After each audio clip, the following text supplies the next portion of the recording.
Welcome to RealClearPolitics on Sirius XM for Monday, November 10th. I'm Andrew Walworth, and joining me are RCP President and co-founder Tom Bevan and Washington Bureau Chief Carl Cannon. Well, gentlemen, after 41 days, the government shutdown appears to be ending. The Senate is meeting right now as we speak after passing a short-term funding bill last night. It took 8 Democrats joining Republicans to get to the 60 votes needed to end the Democratic filibuster, but not everyone is happy. Here's Senator Bernie Sanders of Vermont talking about Sunday's vote. As everybody knows, just on Tuesday, we had an election all over this country. And what the election showed is that the American people want us to stand up to Trumpism, to his war against working class people, to his authoritarianism. That is what the American people wanted, but tonight, that is not what happened. So we've got to go forward, do the best that we can to try to protect working class people, to make sure that the United States not only does not throw people off of health care, but ends the absurdity of being the only major country on earth that doesn't guarantee health care to all people. We got a lot of work to do. But to be honest with you, tonight was not a good night. Thank you. So, Tom, real divisions with the Democratic ranks on this. Representative Ro Khanna even called for Minority Leader Chuck Schumer to be ousted for not holding his caucus together. So who wins and who loses from this outcome? Well, the progressives, the left wing of the Democratic Party were furious that these 8 Democrats decided to vote to effectively end the government shutdown and open the government at least through the end of January, which is when this funding bill covers. But look, all of these folks were arguing like 2 days ago, 10 days ago, 12 days ago that, Americans are starving. All these horrible things are happening and, flights are getting canceled and the American people are, put through this terrible hardship.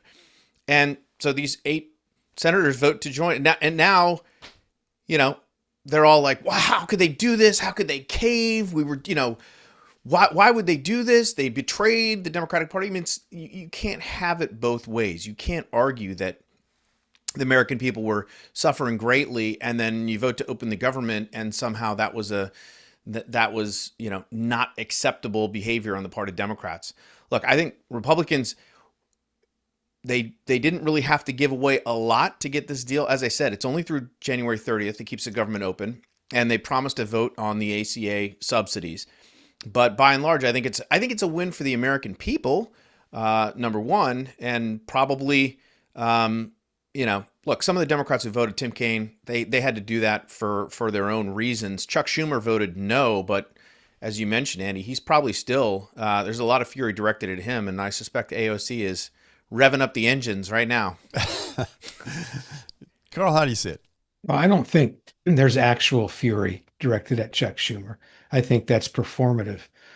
He shut down the government basically for 40 days. He voted against it. What's he supposed to do with these Democrats? He's supposed to tie them up, or he's supposed to threaten them. He's supposed to. How's he supposed to make it someone like Jeanne Shaheen, who's been a public servant most of her life and came to, in her mind, a very principled and practical solution, the only solution? How is he supposed to be punished because Jeanne Shaheen didn't vote the way Bernie Sanders wanted her to? It doesn't even make sense. And Ro Khanna, I think he's just sticking up for his friend Alexandria Ocasio-Cortez. I don't think he really thinks Schumer did anything wrong. And in terms of what I want to add to what Tom said, sometimes on this program, I take a stance in opposition to Tom, even though I love Tom, but I don't always agree with him. I agree with him this time completely. I think what Sanders, I've always thought Bernie Sanders, he's a Johnny One Note, he's a socialist. I've always thought he was at least principled. Wrong, but principled. But I thought that statement he made last night was cynical. And that disappoints me and surprises me a little bit. He said it was a bad night for the American people. It's not a bad night if you're a military family and you've been forced to work for free for 40 days. It's not a bad night if you rely on food stamps and now they're going to be restored. It's not it was a good night for those people. These guys asked a million, half a million, 2 million, how many millions?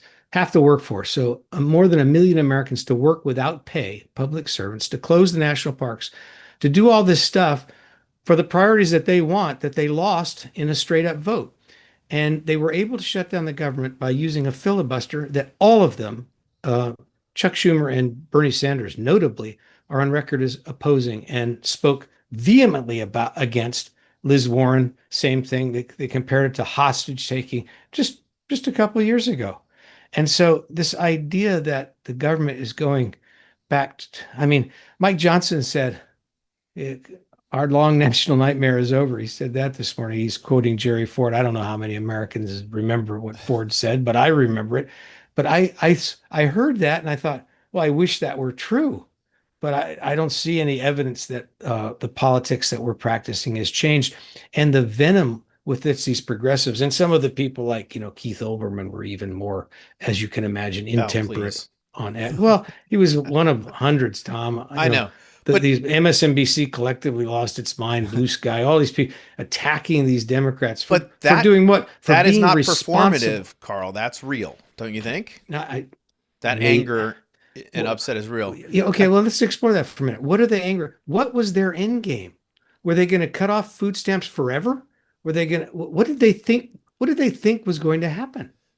Well, The Atlantic has a really interesting take on this, which is that they thought that they should have kept this up until Trump and the Republicans got rid of the filibuster. Then that was, in the Atlantic's view, the real payoff for this whole thing. That was how it was going to end. Porter theory. Richard Porter is a seer. Can I just, before we gloss over this, can I just say one more thing about Bernie Sanders too?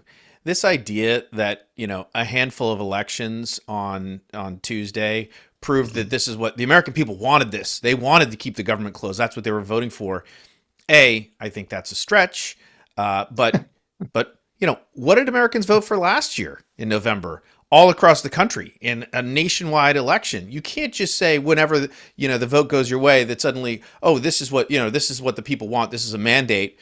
And when the vote goes, the other way, that suddenly this is something that has to be resisted. We have to fight Trumpism. I mean, that's what it's all about. I mean, it's as Carl said, disingenuous, and he's disappointed in Bernie. I'm not surprised, but Carl's disappointed in Bernie Sanders. I mean, it seems to me that the Democrats pretty much just got nothing for all this. I mean, the big takeaway was that these federal workers who had been fired since the shutdown would get their jobs back. Yeah, the furloughed federal workers get their which jobs. Is hardly a victory when they wouldn't have been fired in the first place if there hadn't been the filibuster. I mean, it strikes me that this is a big defeat for the Democrats, and well, Andy, it shows that their strategy was wrong, and really shows Trump and the Republicans' strategy. Put everything aside, just say in terms of like gaming this out. Trump didn't meet with the Democrats. Thune and everyone held pretty firm. And what happened was, at the end of the day, just as they had said, a number of moderate Democrats, none of whom were up for election, by the way, in the next round. And a couple of them who are retiring. Yeah, Sheehan's retiring, Durbin's retiring, and the other ones.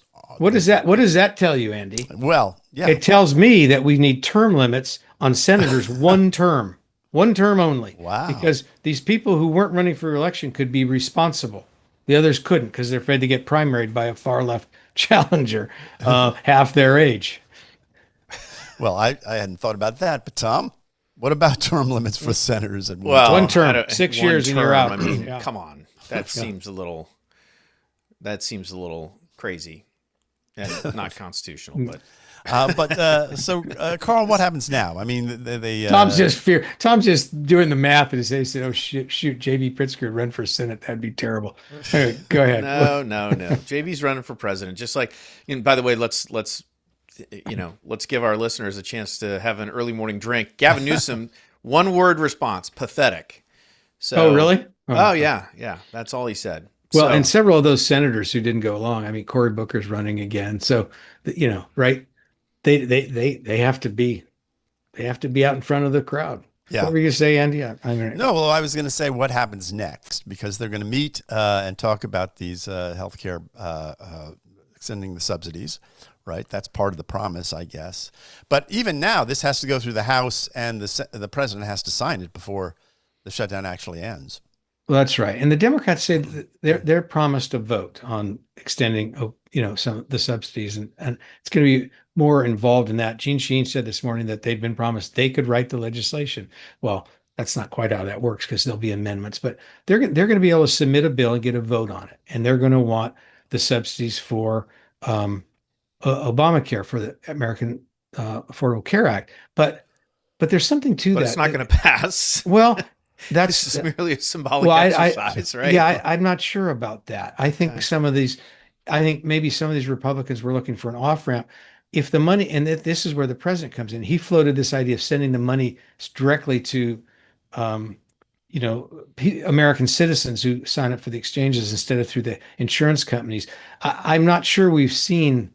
I think this legislation may evolve and they might have actually come up with something that can pass because they're adding all this money to the deficit and they're not getting enough for it. And remember this, when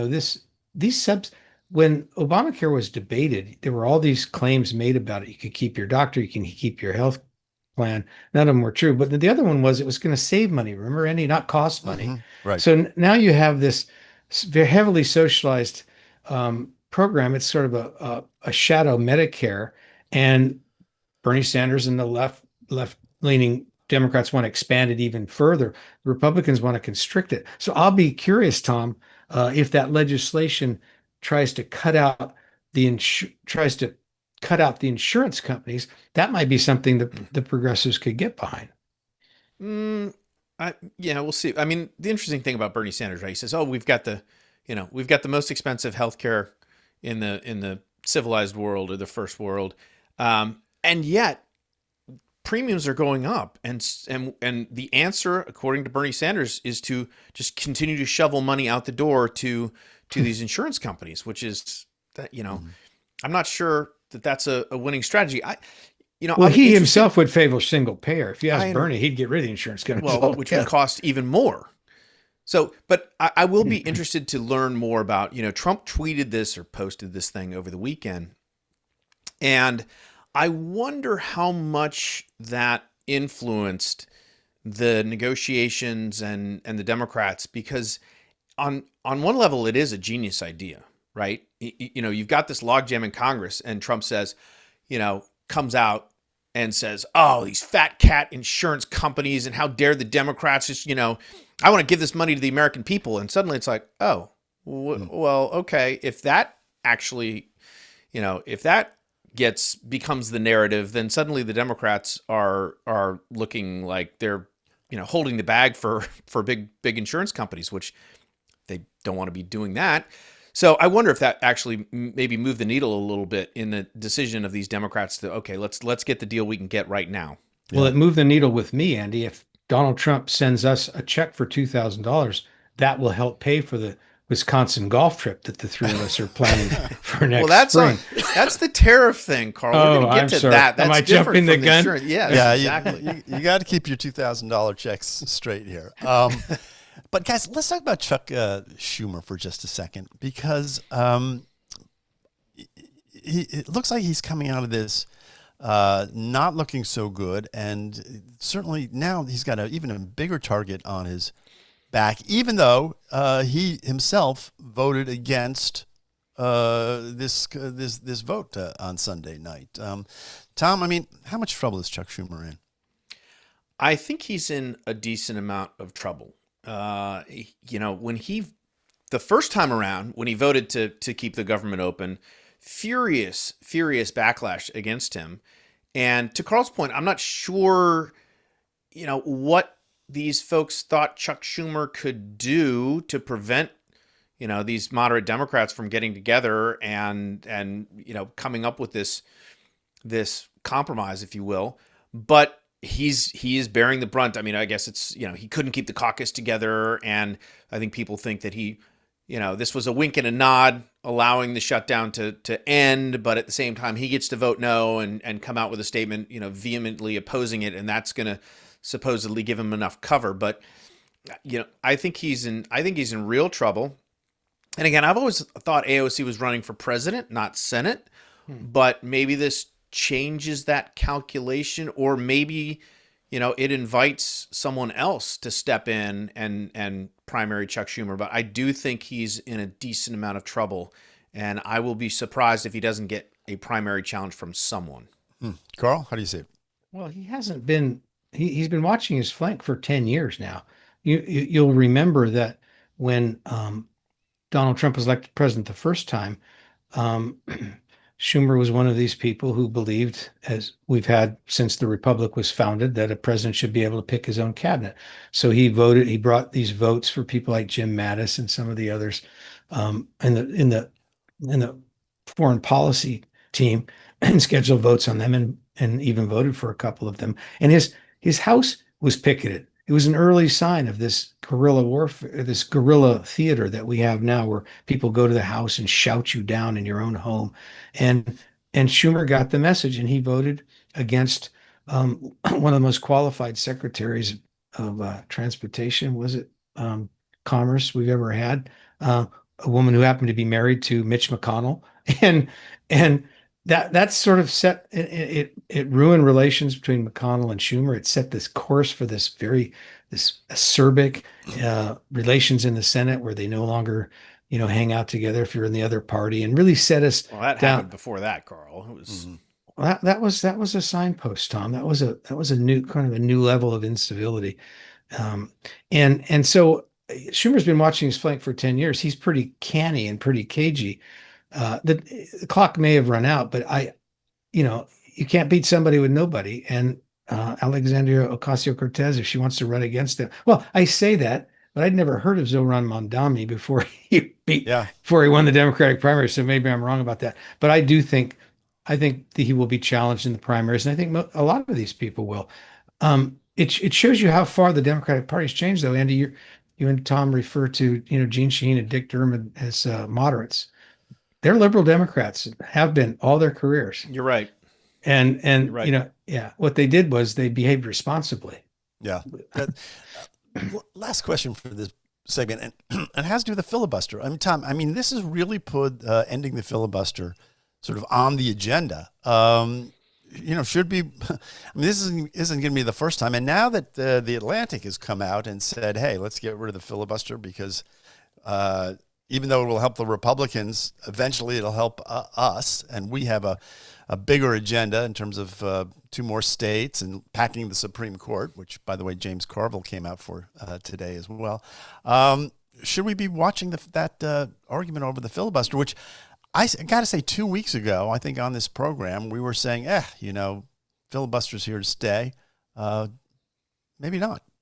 I think this saves the filibuster. I think this is a release valve that allows the filibuster to continue. Because this was what, Trump was just banging away at this repeatedly over the weekend because he was frustrated. And I think a lot of Republicans were frustrated that this had gone on as long as it had, and they had the power to stop it if they were willing to nuke the filibuster. But now that the government appears to be reopening, I think that allows people to say, listen, we don't need to nuke the filibuster. Let's hang on to it, because there are a lot of Republicans, Thune, Cornyn, others who came out and said, look, we don't want to do this. And we'll kind of not to use, who was it? Mitch McConnell, you rue the day that you did away with the filibuster. But I think there was a lot of interest in keeping it around because of, now, if Democrats ever won the Senate, would they do away with the filibuster? Given their current sort of mentality and orientation, I think they would in a minute. Well, they would have last time, except for Joe Manchin and Kirsten Sinema. It would have been gone. It would be gone. Right. So that sort of bolsters the argument on the Republican side that, like, what are we doing? Why wouldn't we do this and pass our agenda while we can? Because the minute we lose the Senate, Democrats are going to use this to pass their agenda. So why are we sort of leaving this tool in the toolbox, if you will? But I think for now it's safe. Maybe for now, Carl, but has this opened the door in the future? Because this will come up again, right? Andy, it's been open for a while. You go back, think about this. The logic of the filibuster, the logic of the Senate itself is the same logic of the Electoral College. You know, this it's not straight one person, one vote. You know, it's not straight plebiscite. And after the 2000, when George W. Bush won in 2000, narrowly lost the popular vote by 500,000 votes, people said, let's get rid of the Electoral College. Well, you get rid of the Electoral College, then you're tampering with the Senate. Same logic. Yeah. And then happened again when Hillary Clinton lost the popular vote by a large margin. Won the popular vote by a large margin, I think 2.5, almost 3 million votes, and lost the Electoral College. So, you know, these small states don't want to give up their 2 senators. The Republicans don't want to give up the filibuster. The problem for the Republicans is this.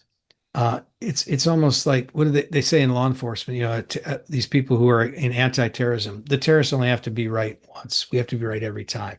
Republicans have to hold the Senate the whole time, because the minute the Democrats get it, they're going to make Washington, D.C. a state. They're going to try and do that. That's 2 more senators. That makes it that much harder for Republicans to capture the Senate. And Puerto Rico is another matter, probably a little harder, tougher lift, but same point. If the Democrats then are starting with 4 new senators, Republicans may not get it back for many, many years. And so, you know, John Thune sees this. Donald Trump doesn't necessarily. You know, he's not a person who thinks long term in terms of the republic. He's thinking of his agenda. But I think the filibuster, I never was a big fan of it, because I grew up in the era when it was being used by Southern senators to keep Jim Crow. But it has proved itself in the last generation to be a break, again, the way the founders intended it, against the wild swings of public opinion. Yeah. And one last quick point on this.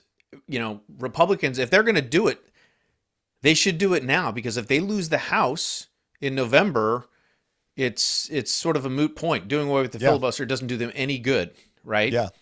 They have between now and November, they could get all this stuff done into Trump's desk and get it signed. But if they lose the House, which, I mean, based on what happened, you know, last week, they very well could, even if they make some gains redistricting, then that window's closed. Yeah. Well, guys, we're going to have to keep an eye on the filibuster. You're listening to Real Clear Politics on Sirius XM. I'm Andrew Walworth. I'm here with Tom and Carl. We're going to take a break. We'll be back with more right after this. Let's pause for a moment and talk about what's happening beyond the headlines. While the stock market gets the spotlight, there's a quieter shift that's happening with real implications. Central banks are building gold reserves. The global demand for hard assets is rising, and policymakers here at home are laying the groundwork for major economic changes. American Alternative Assets is staying ahead of that curve. Their new report is called Gold's Next Move, and it shows you how to protect your savings using a gold IRA and why now is a strategic moment to act.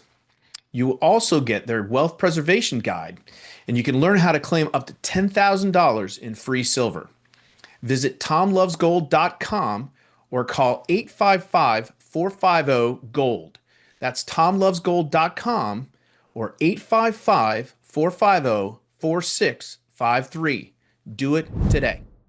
Guys, Donald Trump, president, was at the Washington Commanders game in D.C. on Sunday. The Commanders were playing the Detroit Lions. They lost. He did a little politics. He did a little play-by-play. Here's a bit of the commander-in-chief from the booth with Fox's Kenny Albert and Jonathan Vilma. Well, we're doing great, and recruitment is doing phenomenally. People have spirit. Our stock market hit an all-time high. Prices are coming down. We inherited a mess. Prices are coming way down. And I'll tell you, our country has over $17 trillion being invested in it, which is a record. So we're doing great, just like they have to do great right now. 4th and short. Let's see what happens. On 4th down, Mariota throws to the end zone. Touchdown! Just like you dialed it up. Samuel.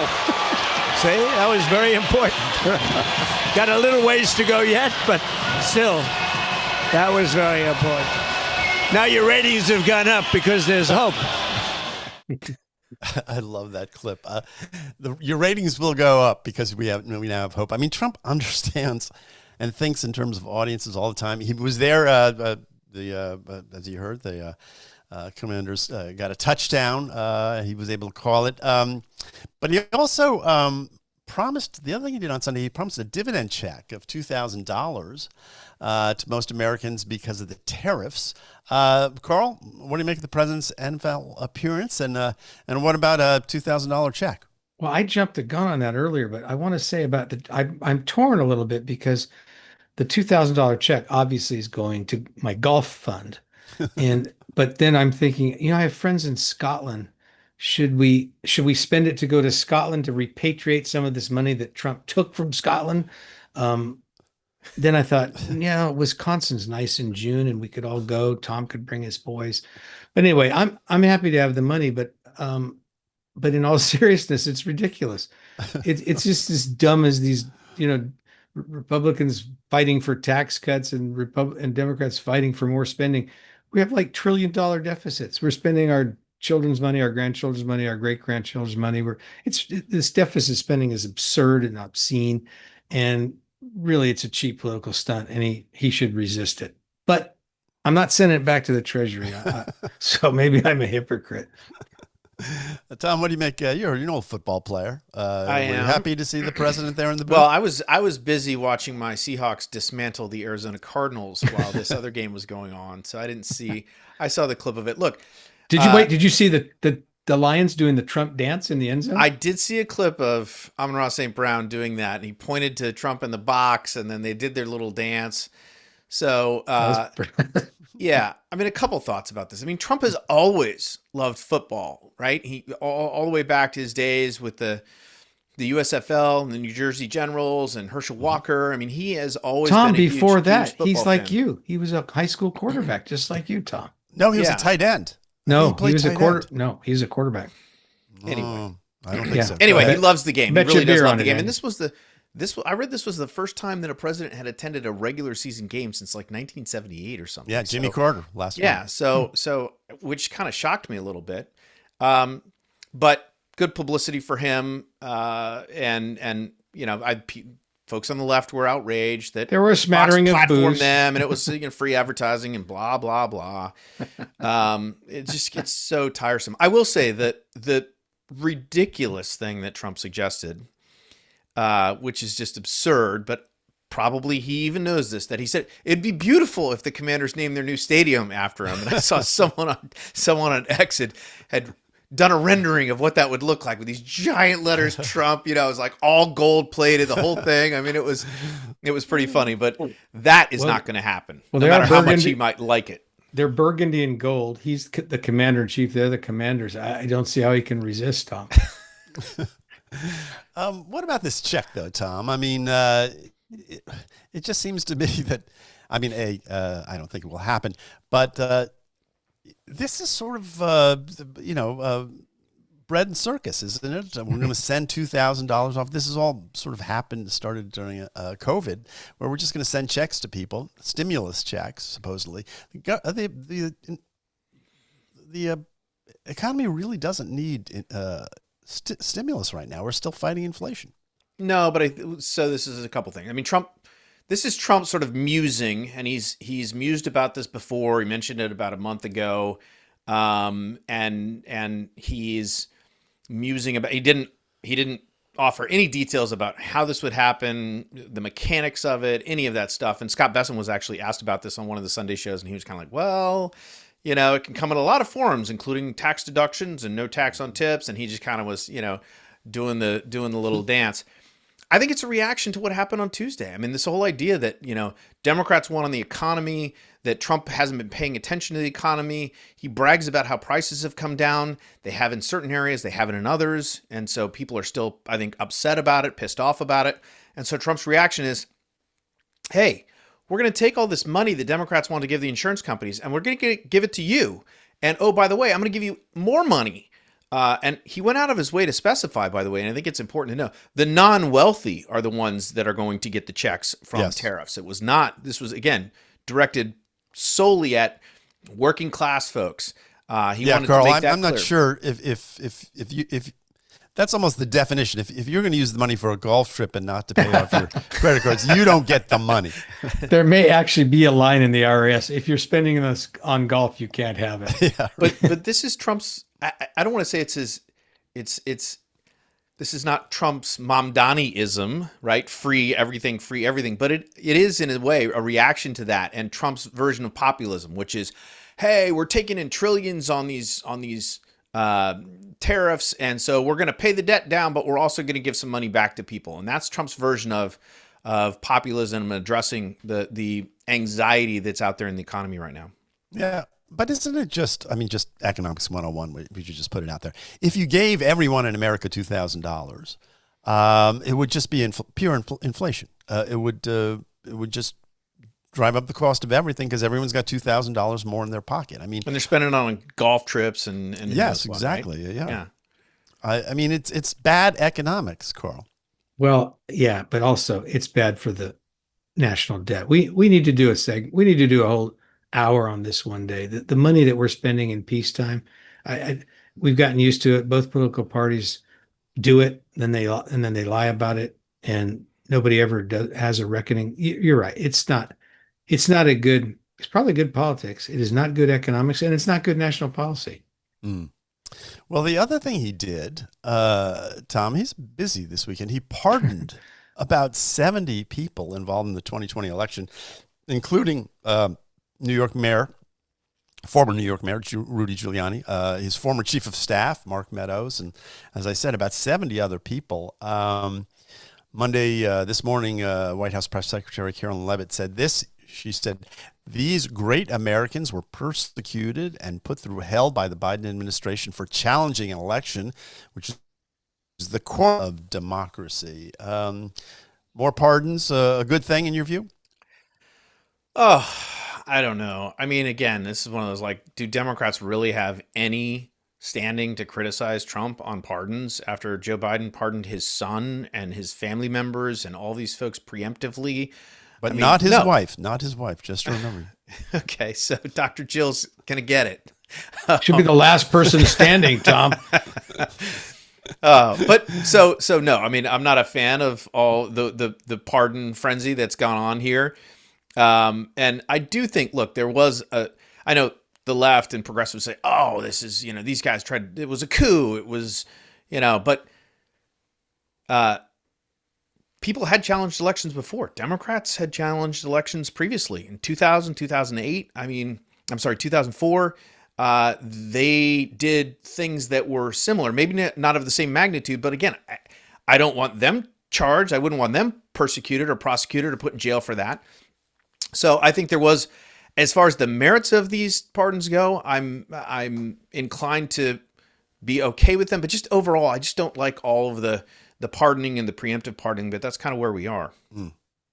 Carl, isn't pardoning, though, it does seem like it's become part of the political landscape now, but isn't that the natural thing which follows on if you weaponize the legal system? That's exactly what I think, Andy. Your view is my view. The founders clearly never imagined that a president would pardon his son for, doing 15-year period for doing crack cocaine and having an illegal firearm. I guess crack cocaine wasn't a thing in 1776, but that was not what was envisioned. But neither was envisioned what has happened with the Jack Smith prosecution and the Fonnie Willis prosecution and this terrible case in New York with Alvin Bragg misused the justice system. Going after your enemies using the legal system. It was something that the founders felt strongly against. It was one of the things that led to revolution. It was one of the things that led to jury nullification in a famous libel trial, John Peter Zenger, that basically gave birth to freedom of press. It is an anathema to Americans for a king or parliament to misuse the criminal justice system to punish political enemies. So in this sense, the pardons are a corrective to something that shouldn't have happened in the first place. It sounds like we all three agree on that. I think, but having said that, Donald Trump didn't leave it there. He's now going after people like Jack Smith and James Comey and Adam Schiff, the people who went after him.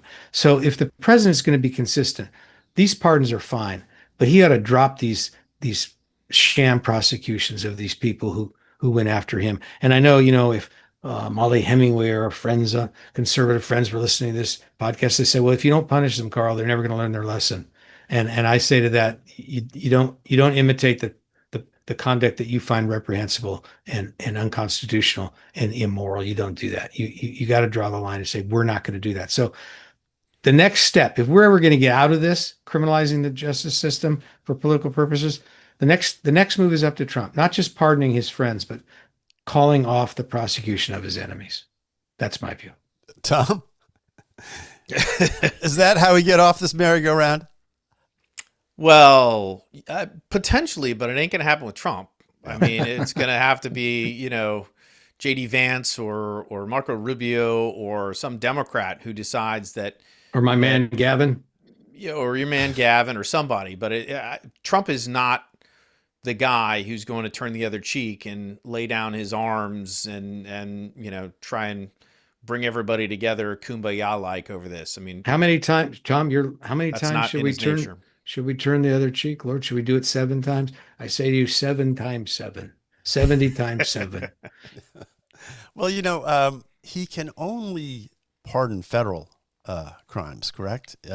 So a lot of these people are facing state sanctions as well. So they aren't totally off the hook, Tom. I will say that. Right. No, it's a good point. And that's also, I think, a problem with our system now is that even the state AGs have been weaponized, right? And Democrats yeah. do stuff. It's like, oh, well, let's find a deep red state, AG who's willing to bring this case. And so it's not just at the federal level, it's all the way down. And so I don't know that we're going to find, again, be able to reverse that trend as well. I mean, that's a much more, that's a much bigger problem. Yeah. All right. Well, guys, we're going to take a quick break. You're listening to Real Clear Politics on Sirius XM. I'm Andrew Walworth. I've got Tom and Carl with me. We'll be back with more right after these words.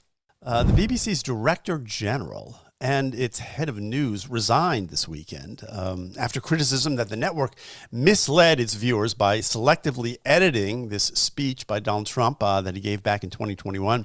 So they did it so it looked like he was actually encouraging violence on January 6th.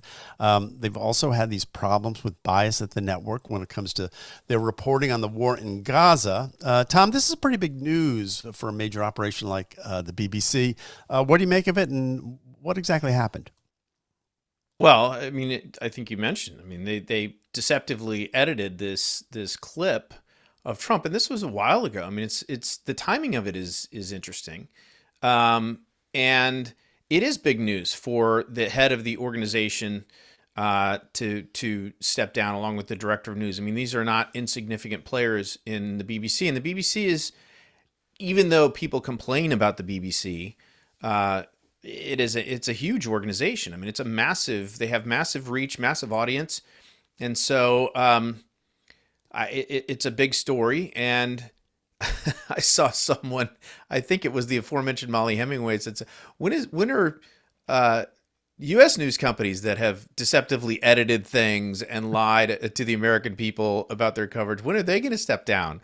The head of ABC or CBS or NBC, given the way that they've treated Trump over the last, not just 4 years, but probably the last 10 years. So I don't expect we'll see that anytime soon, but it certainly is a big story. And it speaks to the fact that, there are some lines that have to be drawn. And again, I'm speaking about the Trump stuff. The Middle East coverage, the coverage of Hamas, is a different story, and something that I don't know. What do you think, Carl? How much of this was about Trump, and how much of it was about their coverage of Hamas? Well, I think it started with their coverage of this war in Israel, and they're reviewing, because this thing that they did was almost 5 years ago.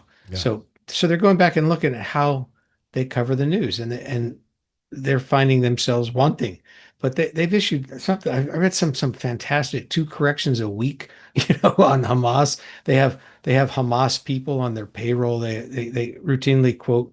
They just have all these facts wrong, and they've helped drive the world narrative against Israel. It's had a pernicious and destructive effect on world affairs that this once venerated news organization just can't cover the news fairly. And you have worldwide, Jew hatred breaking out. So people who have contributed to that with dishonest or inaccurate reporting are going to be called to account. I heard what you said about, I mean, Molly Hemingway can be puckish, but that's already, a version that's already happening at CBS. And I expect there'll be more of it. There's a reckoning going on, and there should be. Again, Donald Trump is, he's brought this up, the fake news. And he'll rail against fake news while dispensing fake news. So he's not the best ambassador for the old school journalistic values that I cherish. But to edit that way, to make it sound, there was a clip where he said, I'm going to march to the Capitol. Do you have what it, he said? Andy? Because I've got it here in front of me. I'll tell you. Yeah. So what he said was, we're going to walk down to the Capitol and we're going to cheer on our brave senators and congressmen and women. That was the actual line he delivered. And the BBC edit for this, I think it was for Panorama, which is one of their big shows. He says this. He says, we're going to walk down to the Capitol, cut, and I'll be there with you, and we fight. We fight like hell. That's what they aired for their audience. And in terms of deceptive editing, as a recovering television producer, I can tell you that's about as far as you can go. That is really bad. But the fact as far as you could go, you mean like that's acceptable? No. He means it's as far bad. That's about as bad as you can make it. Yeah. It's like, but you know what, Andy, we go back to this, and people have been debating this for years. You didn't have to deceptively edit Trump that day. Right. I felt what he did and said, and what he'd said. He'd been contesting that election since 2 months before it took place. I felt what he did was so manifestly irresponsible in the 2 months up to it, that speech, that day, not calling the people off, all the things he did. I think he should have been held to account. But these people who made it worse, who lied about it, they actually in a way took Trump off the hook because his people can always say, well, the media lied to you. They're lying to you now. And this was part of this. It was what the January 6th commission. That thing was, done. They brought in a Hollywood producer, and it was very selective. They played these kind of games that you're talking about now with the witnesses and editing. And it didn't have to be that way, because an honest accounting of it, a neutral, nonpartisan accounting of it, in my opinion, would still make Trump look bad. You can't, the democracy can't withstand the things that he did that day. But why lie about it? Why make it worse? Why exaggerate? Why say people were, New York Times reported, officers were beat to death with fire extinguishers, and and that didn't happen. It's this exaggeration.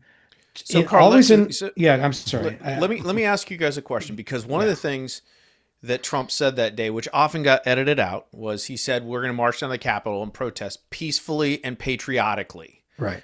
So does that cross a line, if you want to give a full accounting, Carl, of what happened on that day? Yeah. When news organizations played the first part, but excise that. They're not stitching together stuff to make it deceptively, but they're just cutting out, they're omitting the peacefully and patriotically to make him look like he didn't say that or whatever. Is that crossing the line? I think so. I think you got to report the news fairly. Andy? There were some things in Trump's favor that day. Yes, those should be reported too, right? If I were cutting a piece, I would definitely have included that phrase, because I think that phrase was key to the day. But I also buy Carl's point, which is that it was such a bad day in so many ways that you didn't have to. I don't disagree with that. You didn't have to exaggerate it at all. So the BBC reaches, they claim 500 million people around the world every week. So that's why this people should know this is kind of a big deal when the two top news people are resigning. And I do think the timing is interesting as well, because as we pointed out, we're talking about an edit for a show that was done back in 2021, and here we are now, finally getting some, Well, but obviously that's not the only thing they did wrong. Right. Yeah. No, that's why the. Well, and I also read he wasn't asked for his resignation. He chose to do this. Is that accurate? I do not know. I know he resigned. He was not fired. I don't know. I don't know the British. I don't know the British niceties, Tom. Maybe it's a distinction without a difference. No, but it makes you wonder if he's like, as you like to say, Carl, one step ahead of the posse. Yeah, I suspect as much.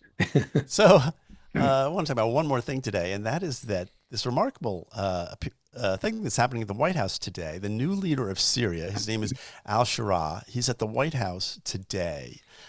This guy has the most remarkable turnaround in fortune of anyone I can think of right now. He has gone from being on the international terrorism hit list with a $10 million bounty on his head to becoming the first Syrian president in history to visit the White House. He addressed the UN earlier this year. Carl, this is a remarkable turnaround, but it also, I guess, shows you that things have really changed in the Middle East, or does it? I don't know, but I would have thought Donald Trump got this idea from a Harold Robbins novel, except that he doesn't read. So this is just it, but it's the stuff of Pulp Fiction, this Syrian guy. In the first term, I don't think Trump or his son and son-in-law got enough credit for the Abraham Accords. Mm-hmm. Now Trump's already given him, awarded himself 15 or 16 Nobel Prizes, peace prizes for various phone calls he's made. But this tenuous Middle East deal that we're trying to put into effect, it depends partly on Syria. And so what President Trump is doing, really, he is, blessed are the peacemakers, and he's trying to give substance to this deal that he reached between, earlier with the Saudi, well, not the Saudis, but the idea is to bring the Saudis into this Abraham Accords, and now, keep Egypt placated, but also Syria has to have a role in this. Syria borders Egypt, borders Israel. The Golan Heights they've been fighting over off and on since 1967, or maybe earlier, since 1948. And so if this guy's willing to come to the United States, it shows you that Iran's influence has waned. Syria wants to be a counterbalance to Iran, and that Trump's willing to talk to anybody in the furtherance of peace. And so you have to have your fingers crossed and think it's a good sign, right? Yeah. Tom, what do you make of it? Yeah, listen, Trump was going to have he was going to have the Taliban at Camp David, right?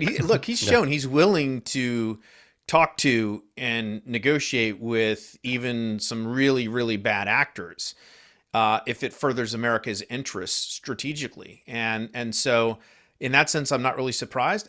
But again, the proof will be in the pudding.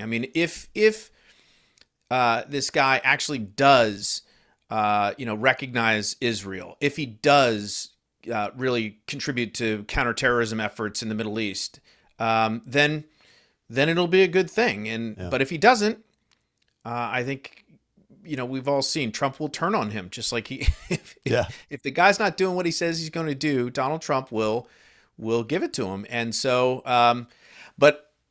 listen.